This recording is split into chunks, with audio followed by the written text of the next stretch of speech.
Okay, this is the Affliction build, with the curses only dealing damage. No other damage source but the curses that deal 13,767 damage.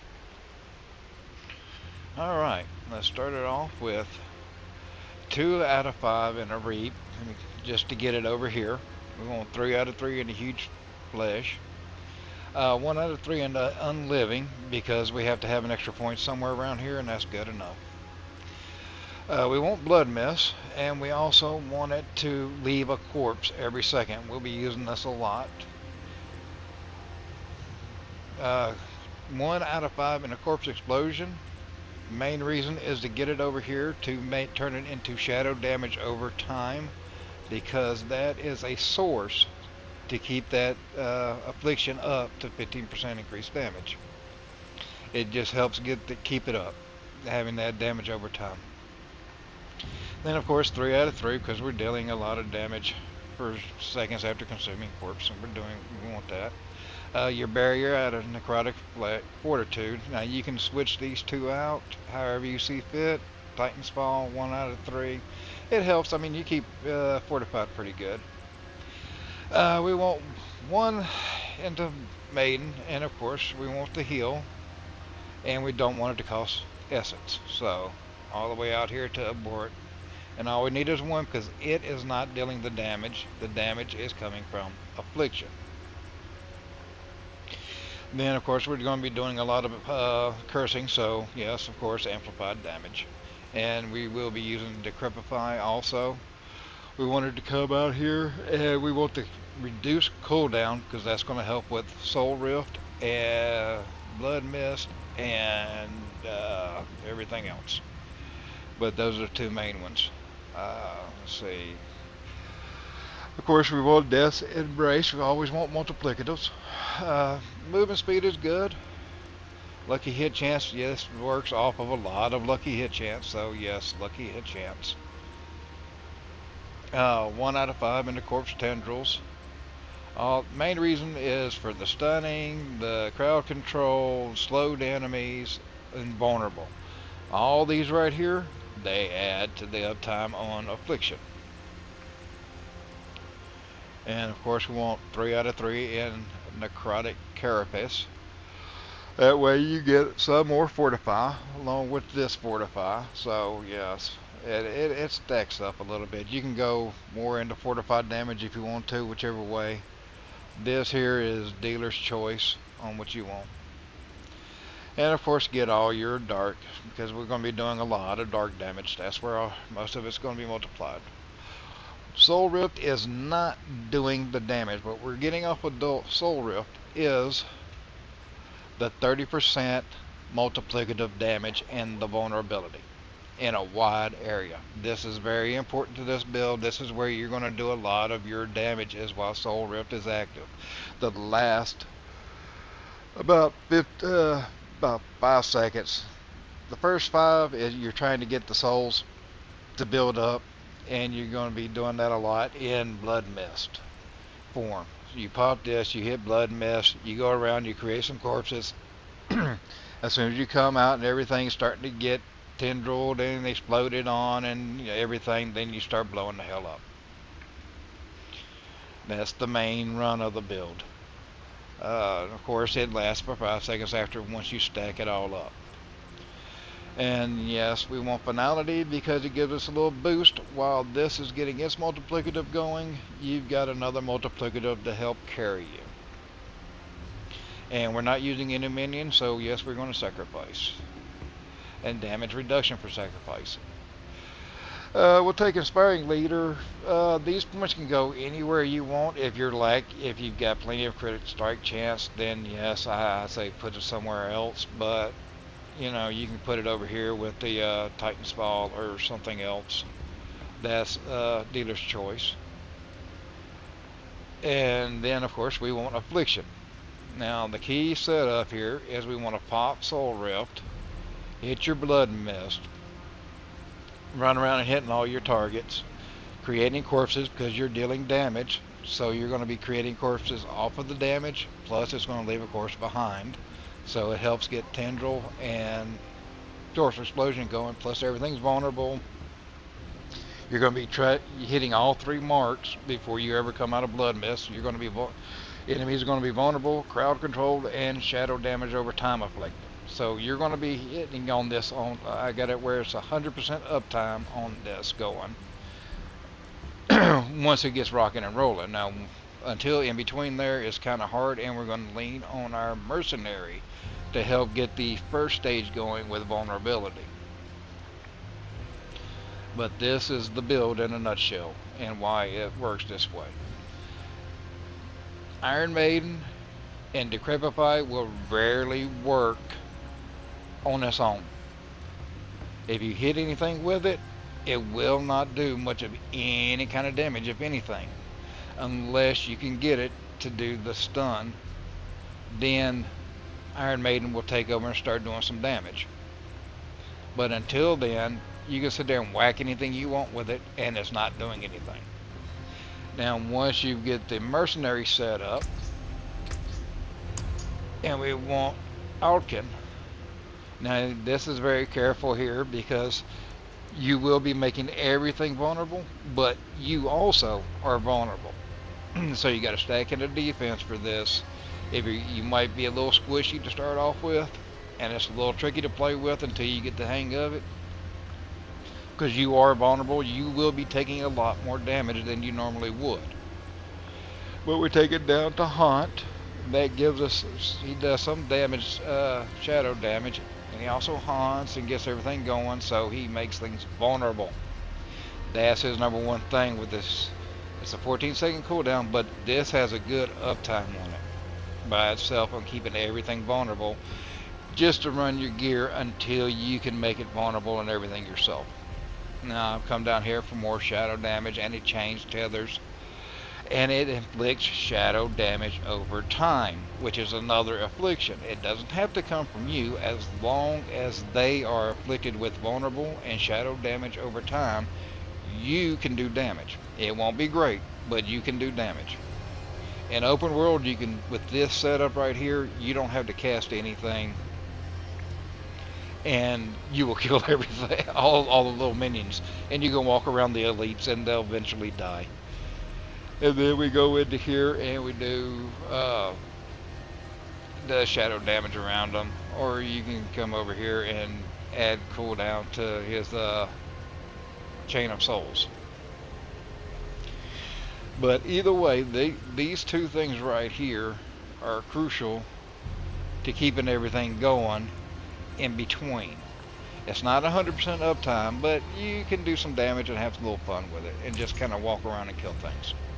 Since we're on this, I've got this here for more fortifying. This is dealer's choice again, but you have a good uptime on fortify, so it adds to it and it makes it a little bit better. You can go from maximum life, damage reduction, like I said, dealer's choice. This is good, makes it unstoppable if you want to add unstoppable to your build. Stuns, it helps out a little bit, but not as often. This is a low ramp, and it adds to the fortify you already have, and I've got it set up to cast with any skill I cast. So, and I'll be casting a lot, so whenever the uptime is up and I cast, it hits. So it's always to me, it's a good setup. And then we're going to come here. Right now, I've got Air of Perdition. Like I said, the corpses are the only thing doing damage right now. You can use the new helmet that causes Soulfire to do damage, or Soul Rift. Sorry, Soul Rift to do damage if you want. But this right here, you've got a hell of a lot of crit strike chance. You've got a lot of lucky hit right there. Movement speed's good, and a 60% multiplicative. Core skills, like I said, we're not doing any damage with it, but it's there. Yes, I do have to re-roll this. I'm not sure which way I want to go with it because I'm using it on multiple builds. And then we come to our armor. I've got Soul Rift maxed out on a lot of different armor pieces, as you can see right now, because I want the uptime on the duration. Decrepify cools it down enough to where it's non-existent to need the cooldown for your hit or much of any of your other spells, so we're not worried about Soul Rift having a cooldown or any of your skills having a cooldown. Your corpse skills cast automatically off of the Ring of Sacrilegious Souls, so we're not worried about cooldown there. But your Blood Mist, your Soul Rift, and your their cooldown is being controlled by Decrepify. So we're worried about duration. They extend out the multiplicative damage as far as we can. We've got the Cursed Aura on this one because you can, well, like I said, you can walk around and you've got the curses automatically following you, so you can kind of walk around and just kill things. We do have a good uptime on barrier, so yeah, why not get that multiplicative? Yes, minions, you get 23% damage reduction. Yes, these aspects are low. I haven't got it in. This is the beginning of the build, so I haven't got anywhere near where I need to be at right now. And if you look at most of it, yeah, I need to get an armor roll somewhere. But it's either vulnerable damage or crit strike damage. I'd say on your gear, go for crit strike damage on everything. Because as far as Affliction goes, I've got 336% already. And that's off of Paragon. And we'll go over that in a minute. But the thing is, having that percent bonus right there is no different than having stacks into your gear. About every 100% is one stack into your other skills. So you see, like there 6,000. If you put another one in there, you've got 7,800 or 8,000. But here it's like every 100% you're stacking another 13,000 into it. So right now I've got well above 46,000 damage I think I'm doing off of that base damage. Let's see where we're at. Okay, boots. Yeah, movement speed. Yeah, why not? Yeah, I was thinking about putting my armor there since I didn't know where else to put it, because I do need the resist for right now until I get my paragons up to 300 and get all the resist off of there.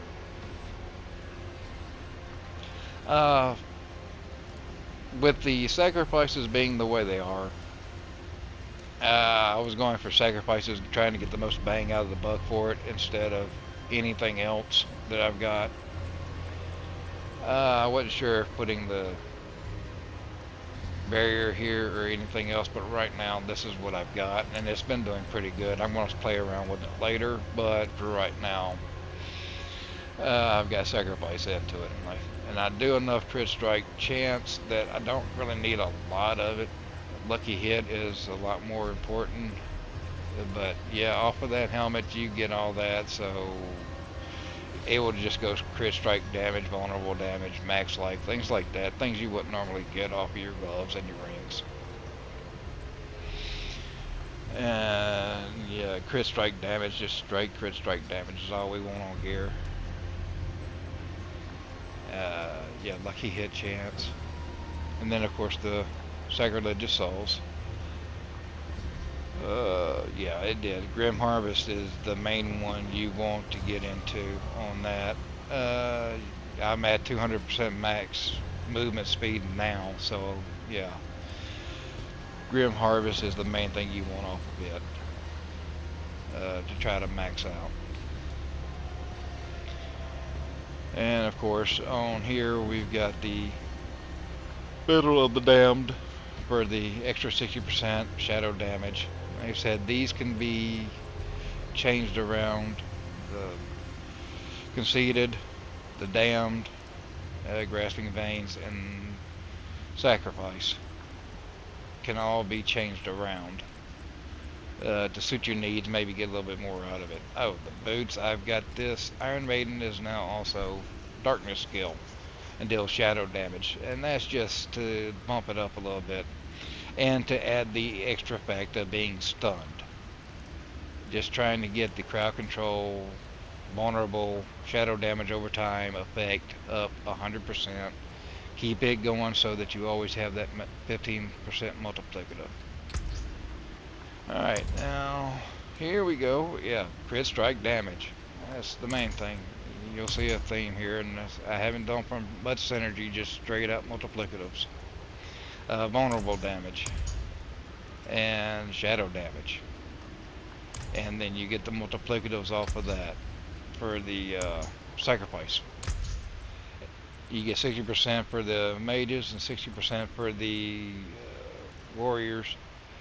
And you can see I've already got gear, glyphs, control, essence, exploit, scourge, and this is all for shadow damage over time, vulnerable damage, and crowd control damage, which multiplies this and gets you your 336% damage. And then of course we have essence, which of course is your more crit strike damage. And I've got abysmal just because I needed a filler and I couldn't find a better one. And let's see, where did I put that bastard? Right here. And I've got it multiplying on more damage to crowd control and more vulnerable damage, so we're getting a little bit more off of it. Stack up, you get more off of it, plus you get a 10% multiplicative increase. Of course, and control gives you more 20% increased damage to crowd control, and when you get a legendary you get another 8% multiplicative to crowd control. Essence, you get 22% increased damage to enemies that are not healthy, so not injured but just below healthy. Once they get below 80%, once they get to 80% health and below, this kicks in and you get the extra 22% damage. Plus you get another increase critical strike damage by 8% multiplicative once you hit legendary. Vulnerable, you get of course more vulnerable multiplicative to vulnerable damage. And once you get legendary, you get another 5% multiplicative damage to vulnerable. And then we got shadow damage over time, which really doesn't do a lot for us, but it adds to the affliction multiplicative. And of course you do 10% more damage to enemies affected by shadow damage over time, which is where corpse explosion and soul rift come in, because they deal our shadow damage over time when the corpses blow up, or when you cast soul rift, you're getting this multiplicative, which is the other reason why we have that. And then of course we got abyssal, which is just 10% non-physical damage. We're doing shadow damage, so it's all non-physical.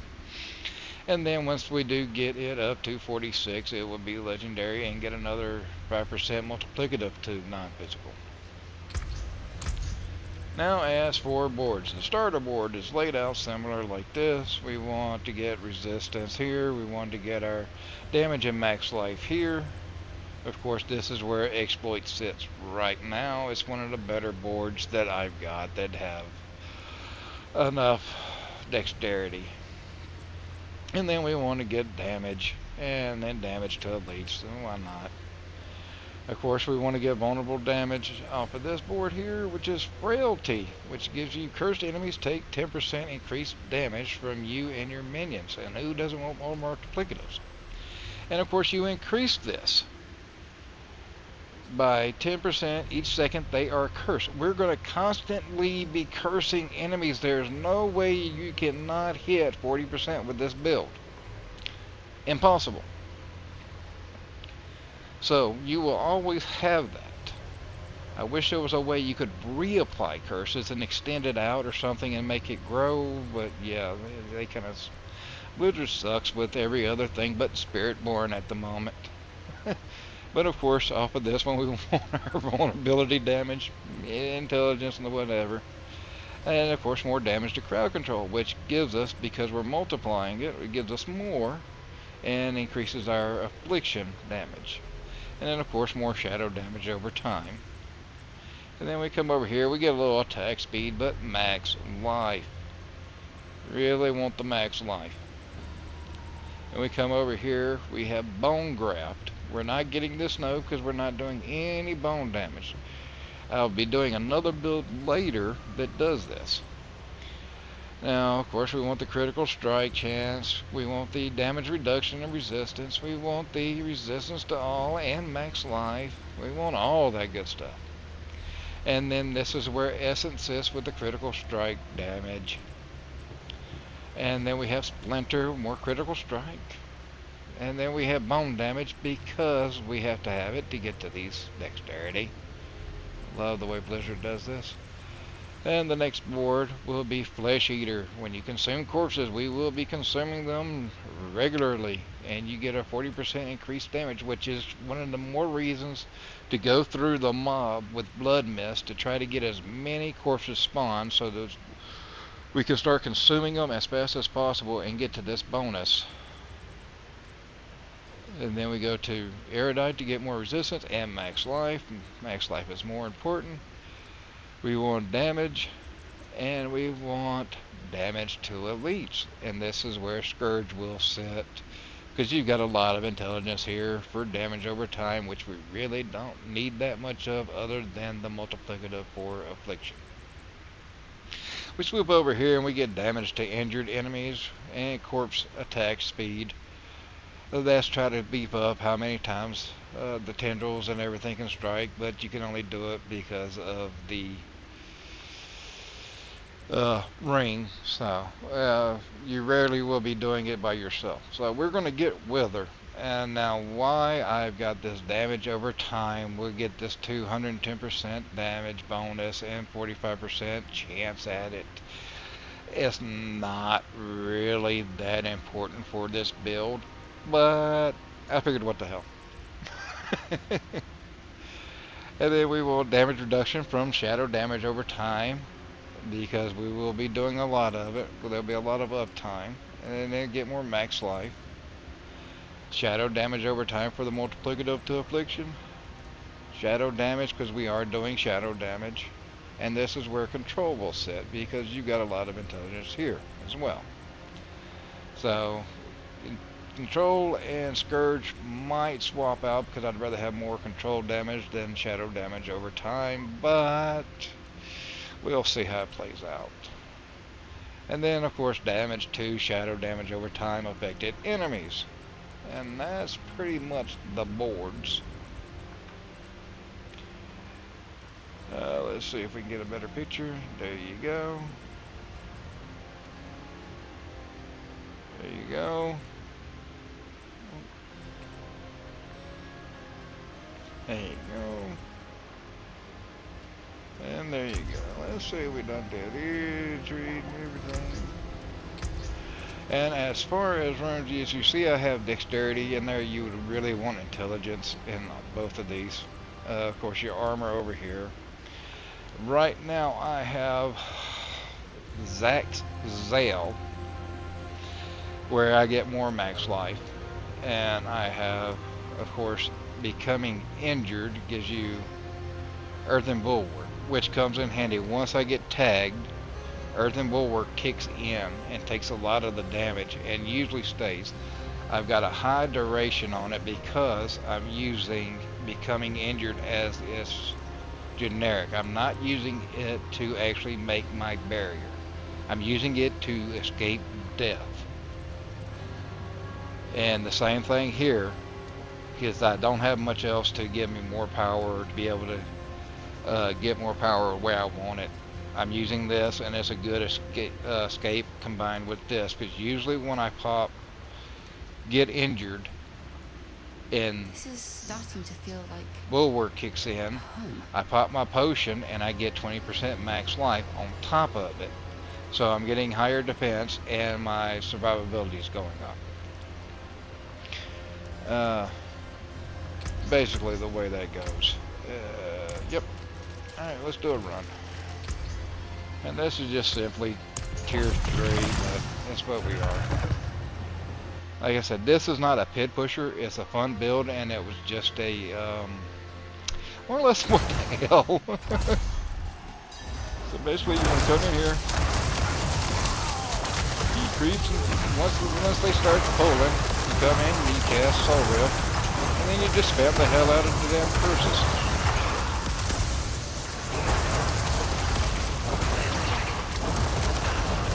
You see, I'm only hitting for like 2 million for the most part.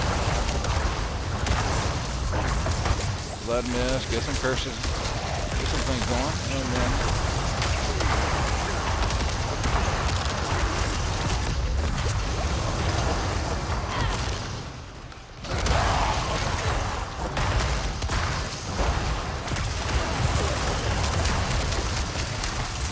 get some torches going, and then start hitting.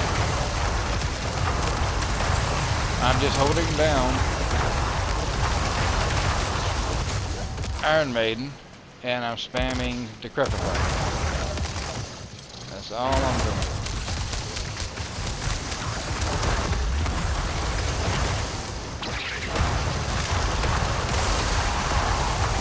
You can see I'm fortified, and they're pretty good survivability, especially when you have Soul Rift up. You see, I can come through here. See, I'm doing damage, and I'm not even. I'm not pushing any buttons because I have them gone.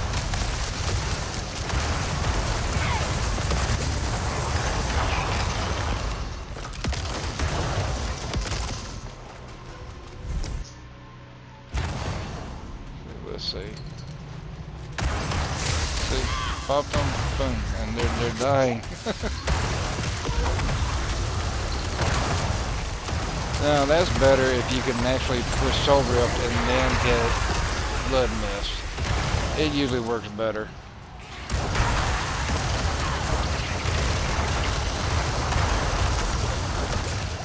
Then Bulwark, and I get a little extra health. Blood Mist, make some torches.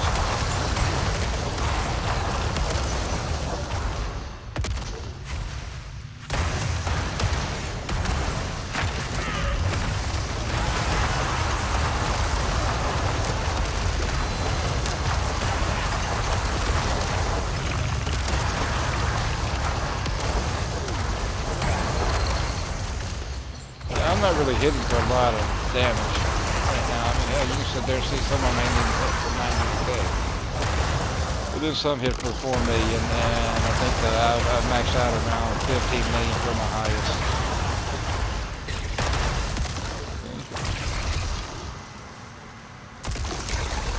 And just kill them. Just walk around them and kill them. Soul Rift, Blood Mist, create some torches, there's Diablo, boom.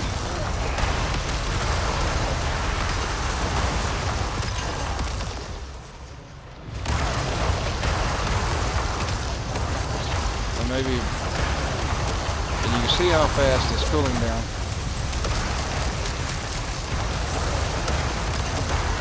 It's 10 now right there.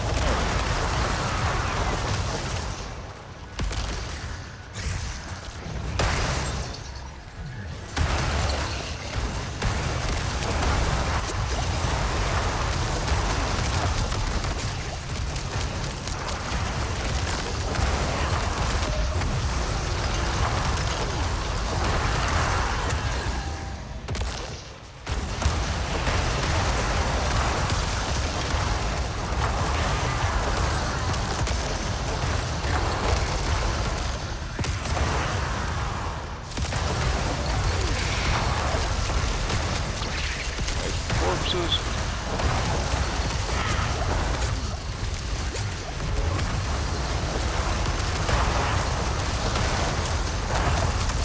Some more corpses. There we go. Then we'll kick in.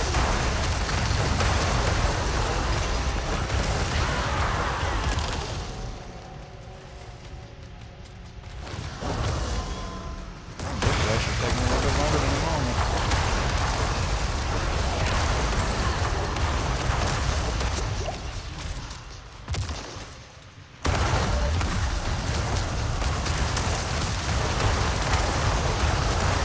I tried to make it, you see I just did an overpower. There's not much I can do to make it where it's consistent. Every time I try to do an overpower with this build, you getting a little more damage. Generally, it ended up being on Blood Mist. It was doing the overpowering, and you're not getting any damage.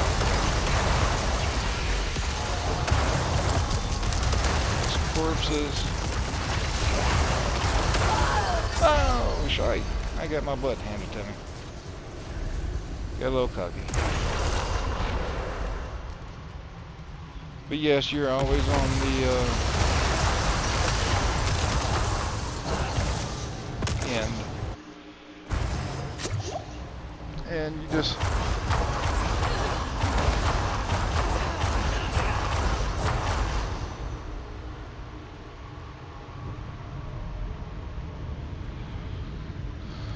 to me, it's better to wait for Soul Rift to get up. You don't have to.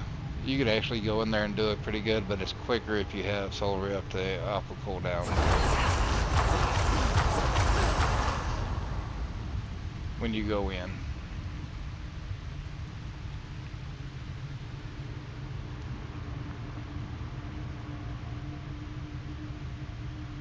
And like I said, I do Soul Rift, Blood Mist, make some corpses, hold down Iron Maiden,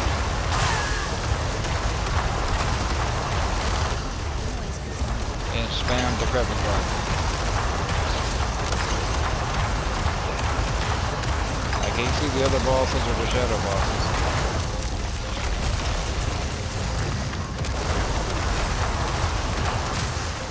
There they are.